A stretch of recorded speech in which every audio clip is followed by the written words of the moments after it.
Bienvenidos to the Bronze Titan podcast on YouTube. My name is Benjamin Ramos. I'm a longtime independent journalist and Cuba Solidarity activist based here in New York City. And once a month, I'll be bringing you some news, culture, and updates from the international movement to end the U.S. blockade on Cuba. On today's podcast, we're going to be speaking with Cheryl Labash, one of the co-chairs of the National Network on Cuba, about the work that the network does, but also we're going to focusing on this topic of Cuba being included in the list of countries that support terrorism.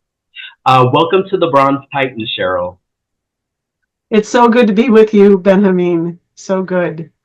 Wonderful. Oh, and I want to also share Cheryl and I are part of a wonderful, for lack of a better term, fraternity, sorority, family. Cheryl and I are both Venceremos Brigade Brigadistas. Though we've never been to Cuba together, we share that family link of having gone to the brigade, gone on the brigade to go see Cuba for ourselves. So maybe we even sneak in a little bit of that talk in there. But Cheryl, let's educate the podcast audience members. I mentioned the National Network on Cuba. What is the network and what does the network do? We've been in existence since 1991, so it's 33 years of trying to tie together and strengthen the solidarity movement with Cuba. We were formed at the beginning of the special period when the Soviet Union had collapsed and Cuba lost its major trading partners and was very worried that the United States was going to try another Bay of Pigs invasion. So the people who supported the Cuban Revolution came together to unite our efforts and our forces in the National Network on Cuba. We now have 70 member organizations, and we have an influx of young, energetic people who are eager to travel to Cuba, are building brigades to go to Cuba, and are eager to be part of the struggle to overturn the blockade and get Cuba off the list. Let's talk about it, Cheryl. What is this insanity? Cuba is a part of a list of countries that's known for supporting terrorism, yet there is absolutely no evidence that Cuba has ever engaged in terrorism or supports any countries that engage in terrorism. So, Cheryl, why is Cuba on this list? How is Cuba on this list? Well, I had to actually double check before we got together tonight and looked at the method by which, any nation, any country is put on this State Department list. And quite honestly, there's no process. It is just that the Secretary of State, in conjunction with the President, decides, hey, let's tighten the blockade or the economic war on this country or that country, and let's put them on this list. And then what happens is it becomes extremely difficult for any international trade. Every transaction, financial transaction, and with Cuba, it's been difficult now since, 1962, when the economic war was first initiated, and hasn't let up. But really now it's even harder, because with technology, it's easier to track every little detail, every little financial transaction. So it's really made life very, very difficult for the Cuban people. So this is basically just another form of them strengthening the blockade by adding Cuba to a list arbitrarily. There's no facts. There's no need for evidence. This is just Cuba supports terrorism because we said so. There's no trial. There's no recourse. Of course, in the international arena, every year since 1992, the world community in the United Nations General Assembly has told the United States, we want Cuba, the blockade of Cuba, to be lifted. And it is only the United States and Israel that consistently vote to maintain the blockade. In fact, it's almost unanimous now every year, 187 to 2, 187 to 3. Sometimes they'll get someone to chime in or somebody to, for example, Ukraine, I believe, abstained, depending on who if you have like Bolsonaro one year was, cuddling up to the president, and so they abstained or voted with him. But the only consistent votes against Cuba are the United States and Israel. And this is just more fabricated, unsubstantiated negative press around Cuba. Let's put Cuba on a list of countries that support terrorism. Again, folks, Cheryl did her homework, so you can do your homework and look it up as well. You'll be able to see that there are no requirements. This is based on someone's whim. It's based on someone's opinion. Cheryl, I hinted at it when we talked about both being brigadistas. And I'm going to do this in every podcast. Our initial podcast was with the Puerto Rican Brigade. You were just recently in Cuba this summer. Tell us a little bit about what you've seen. Well, actually, I didn't go with the brigade this year. I was at May Day, though. May Day, that's right. Thank you. You were at May Day. Basically, a country that was still functioning. People were going to work, going to school. The difficulties are that people can't get a wide variety of food. There was just something that the weight of bread in Cuba, everybody has bread in the morning. And the loaves of bread have been reduced in size because despite the fact that 800 tons of wheat flour, have been donated by the Solidarity Movement in the United States that arrived, that still there are shortages of grain to be able to make bread. So people still get bread. They still get food. Medicines are very hard to come by. Cuba does make a lot of its own medicines, but if it can't buy the components that are needed, for example, after COVID, when Cuba came up with the wonderful vaccines, three marvelous, very effective vaccines.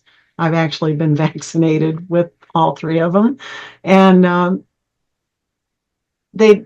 Cuba couldn't get the syringes, and in the United States, for you to try to buy bulk anything, we tried this actually with milk.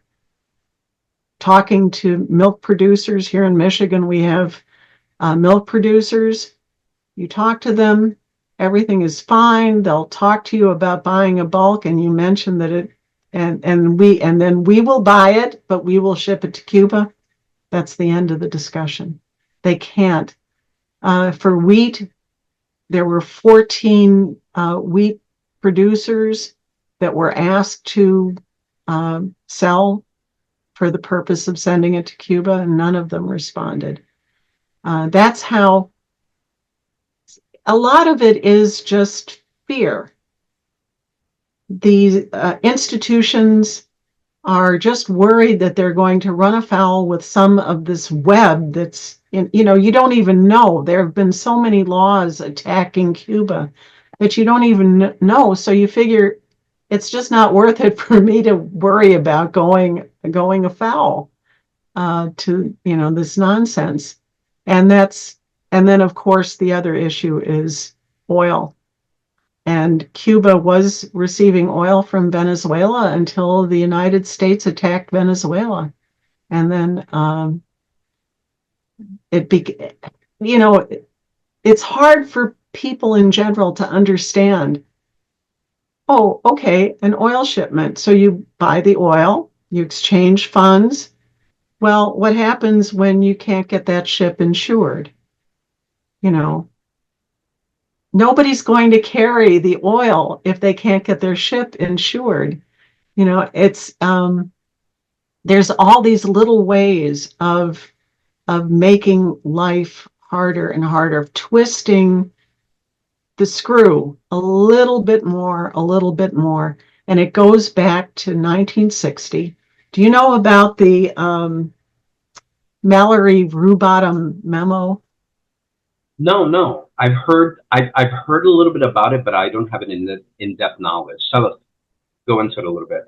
It's um, it's accessible in State Department records. It's very interesting to actually see the document because there's all the handwriting and the initials and the agreements on it.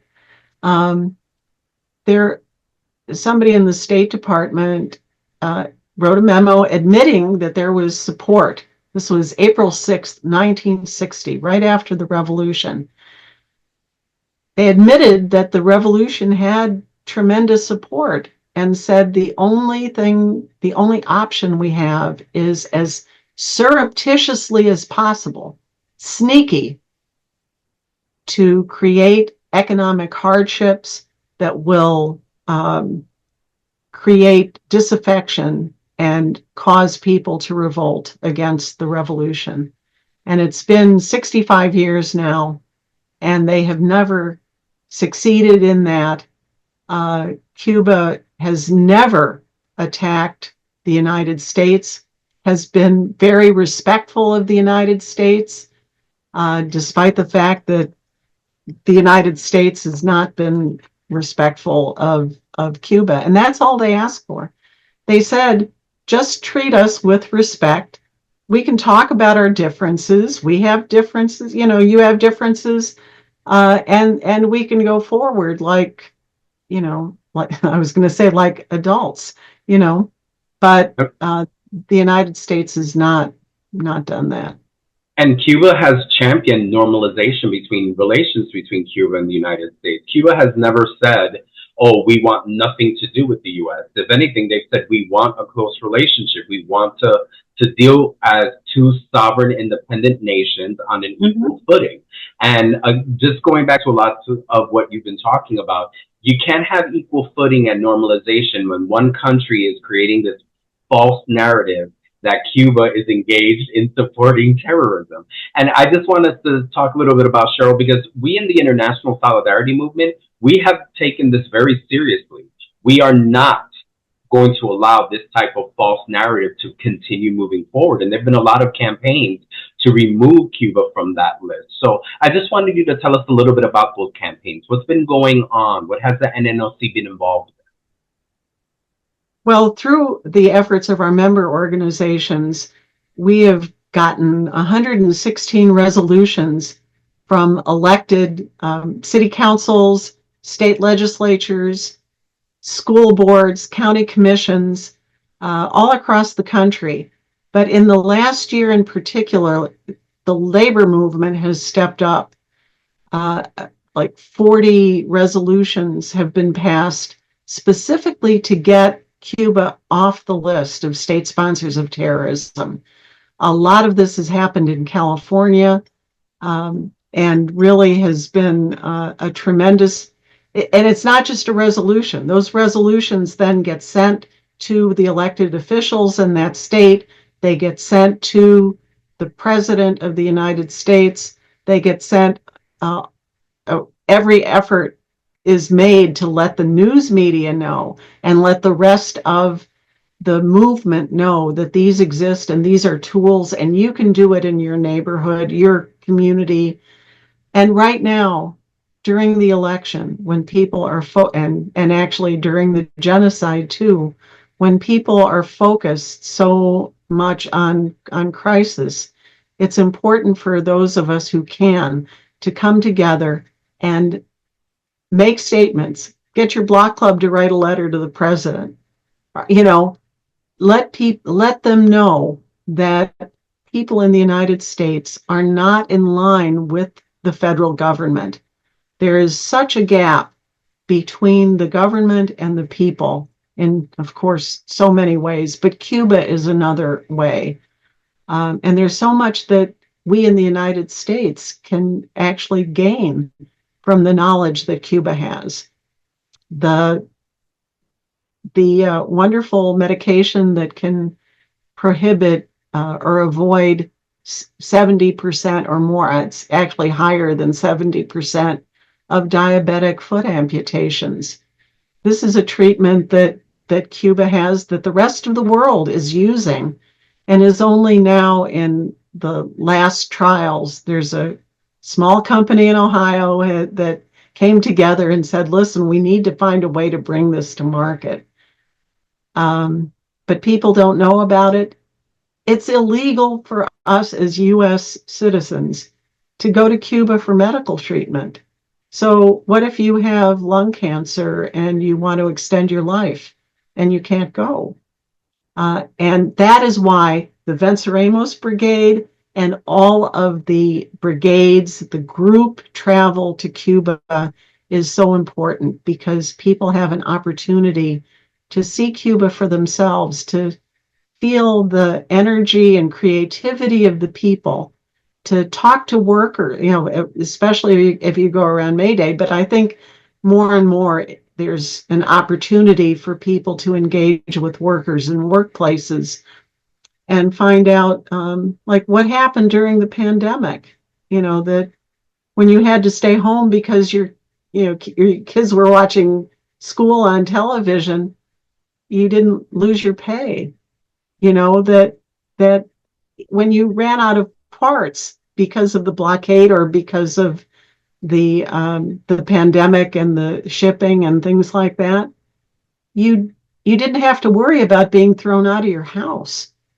You didn't have to worry about your utilities being turned off. That actually there is another way to live. Right now it's hard because of the blockade. But as Belly of the Beast star Liz says, well,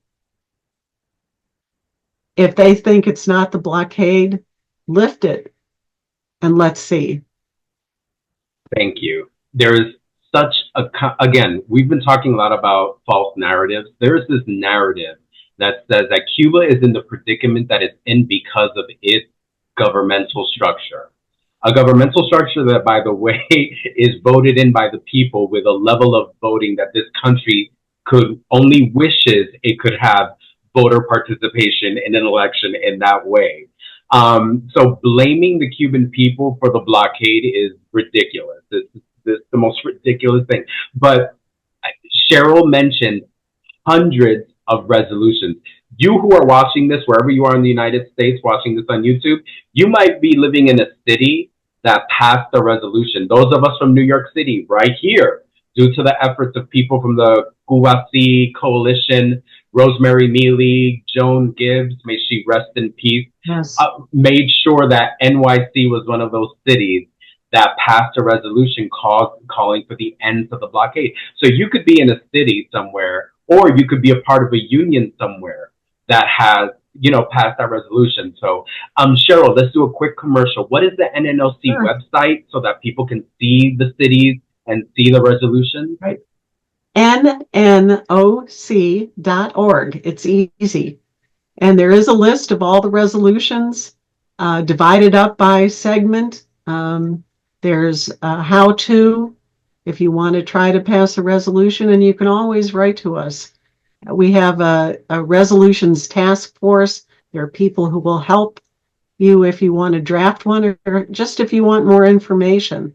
So you can write to us at NNOCuba, NNOCUBA @gmail.com. And we'll be glad to be back with you. Cheryl, and besides cities and unions, if you're part of an organization, a student group, a church group, a civics group, can you also pass a resolution? Can you write a resolution in support of it? Yes, absolutely. And be sure to send it to the president and to your elected officials on all levels. Let them know that you are opposed to the blockade and that you want Cuba taken off the list.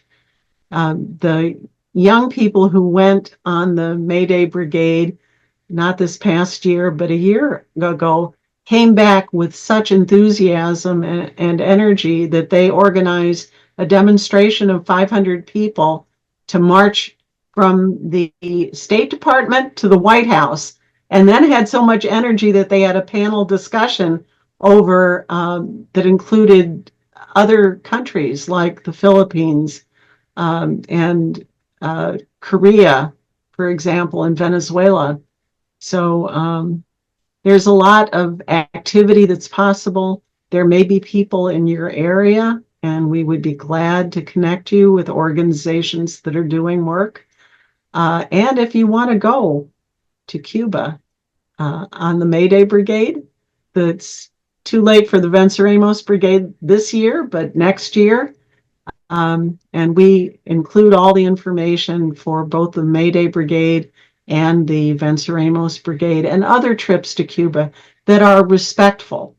They're traveling with respect for Cuba. So it's a tremendous educational experience. Cheryl, you've been mentioning a lot, and I've noticed this trend as well, that in the last couple of years, Cuba has been embraced by a lot of young solidarity activists. I think for a long time, Cheryl, you might agree with me.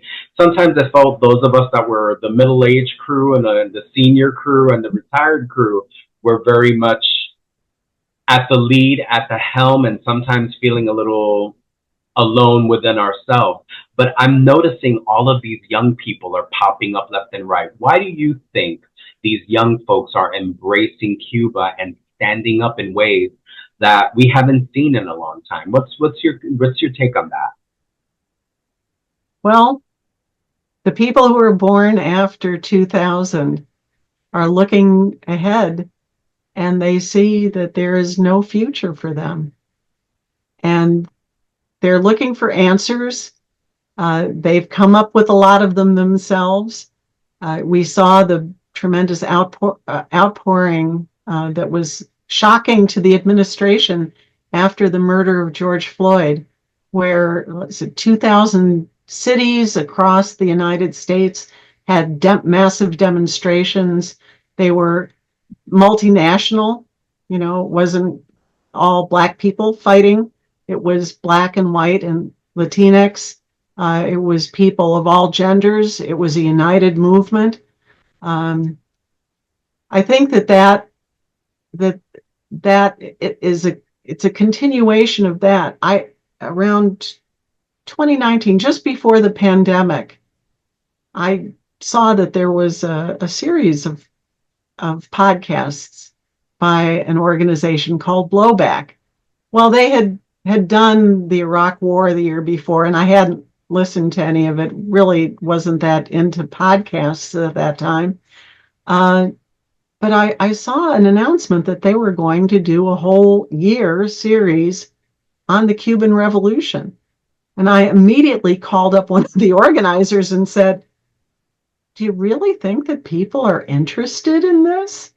He said, "Oh yeah, people are interested, very much so." So that was clue number one to me, that we were beginning to miss something, that our movement had kind of been going along and doing good work, doing what was necessary, organizing trips to Cuba and organizing programs, organizing protests, and all of that, but we were not really, there was this other stream that was right alongside us, but wasn't connecting. So that's kind of what we've tried to do. It's not always easy, because we can't, as I will admit, I'm a senior. I've been involved in this struggle a long time. We can't just say to people who are 18, 19, 20, under 25, a lot of people, we can't just say to them, well, we know better, do it the way we've done it. We're trying to hear them and give leadership to the people who want to build this struggle and are firmly in solidarity with Cuba and its socialist project. So we've welcomed them, and we're struggling it out. We're bringing everybody into the 21st century technologically, and I'm so glad, Ben, that you've started this podcast, The Bronze Titan. It's it really is something that is very much worth doing. Not only we need to raise up Puerto Rico, of course, the two wings of the same bird. Absolutely. And I think and I'm going to quote Frank Vergara, who was one of the founders of the NNOC Mm-hmm. 30 some odd years ago, who also passed 2 years ago. Que descanse en paz, may he rest. Frankie used to say that Cuba has this unique way of bringing so many different forces, generations, communities, nations of people together in ways that we don't always see with other solidarity work.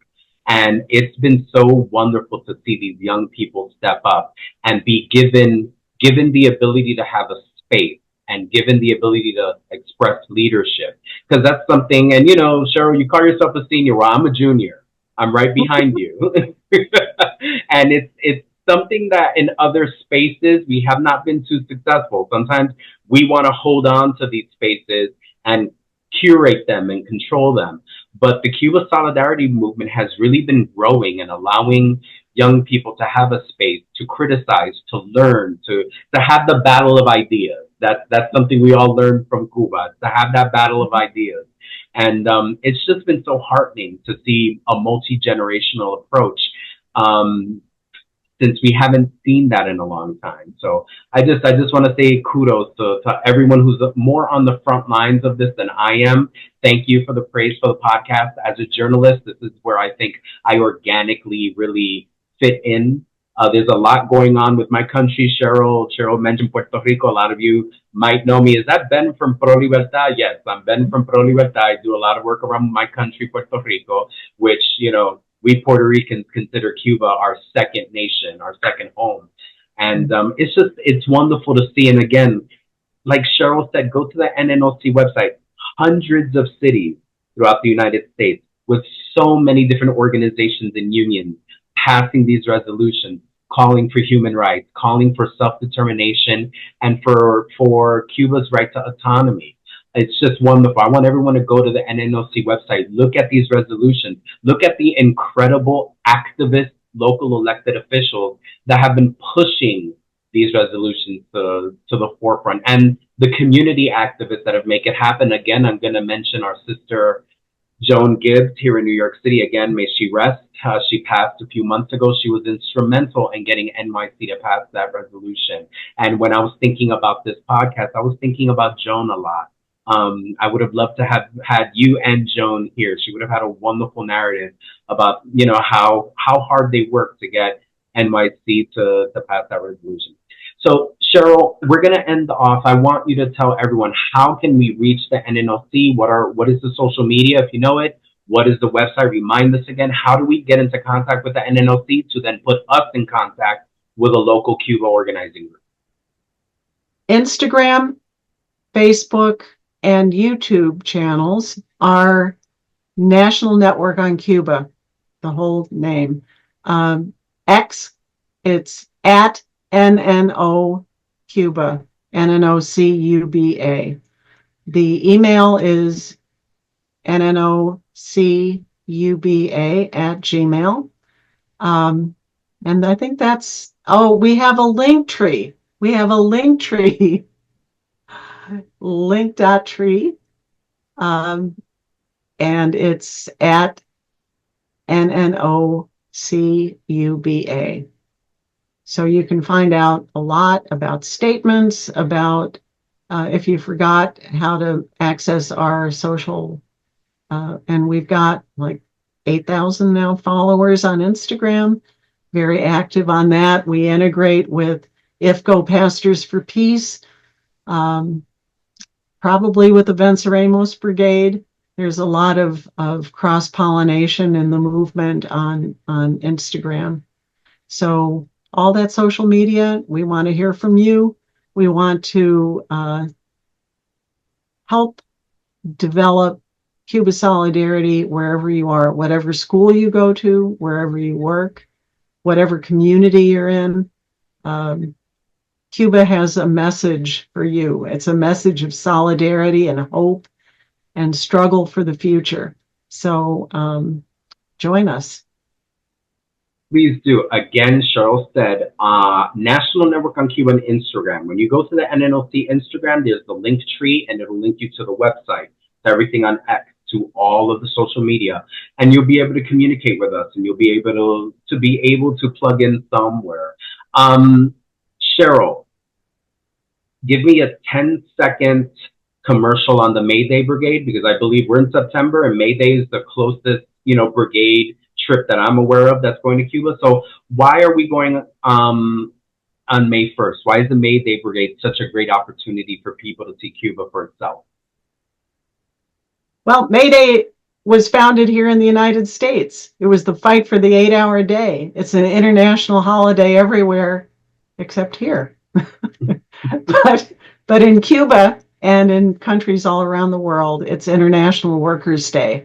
So it's there's generally, since COVID, it's been a little difficult, but there's generally a very large march of the Cuban people. It's a big celebration. You don't, it's a holiday, but you really get a chance to see the Cuban people, to interact with the Cuban people. Workers come from their workplaces. They have hand-lettered signs, flags, pictures that mean something to them of Fidel, for example, of Raul, of historical figures like the Bronze Titan. And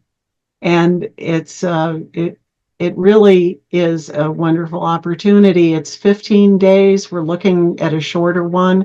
You can, if you go to the link tree, the number one place on the link tree is how to sign up as that you're interested. We already have over 150 people who have signed up that they're interested in going. And we're working hard. That's the other thing. We're working hard to raise funds so that we can help a lot of people with scholarships. So if you would like to make a tax-deductible donation, write to us and we'll tell you how to do that. And if you want to make a general donation, you can hit the donations button on our website. But do sign up and sign up on our email list. You can do that at our website too. That's NNOCUBA at it's .org is the website. No, it's NNOC. NNOC. It's the only one that's truncated. .org. Wonderful. You guys heard Cheryl. My other career, I'm an educator. You've got your homework. Sign up to come with us on the May 1st Brigade, the Mayday Brigade. And if you cannot go, then provide a donation so that someone who is interested in going can go. Help with that scholarship fund. Cheryl and I are no strangers to that. We've supported the Mayday Brigade, the Pastors for Peace Yearly Brigade, the Venceremos Brigade. We give a lot of donations to a lot of scholarships so that young people, queer people, women, seniors, retirees, people who are in high school, the whole breadth of people who want to go see Cuba get the opportunity to go. So, mi gente, this has been your September edition of The Bronze Titan. Thank you so much to Cheryl for joining us with us today. Cheryl is my brigadista sister. Thank you so much for making yourself available, talking to us today. Thank you, of course, to the listening audience. You are the listening audience on YouTube. We need you to subscribe to this channel. I need you to share this link with friends and family. Turn on your notifications so that when you get that notification once a month, maybe even twice, Cheryl, I'm trying to see if I can fit in one or two podcast for October because of the international vote. Remember, Cheryl was talking about the vote in the UN. It's taking place at the end of October, and we're going to have some October folks talk. 29th and 30th. That's And right, if you're October not in 29th and New 30th. York, you can watch it on the UN TV. Oh, yes, it's going to be streamed on UNTV. We Yes. want people to watch. You're going to see the world, the overwhelming world, global, international community come out in support of Cuba. It's an extraordinary experience. I've had the opportunity to be there in person. If you can't be in New York City on 42nd Street with us, then please join us virtually. Um, Turn on those notifications. Make sure October you're going to get 2 podcasts really focused on the world community. Thank you again so much, Cheryl. Folks, como siempre, Cuba sí, bloqueo no. Hey, oh no.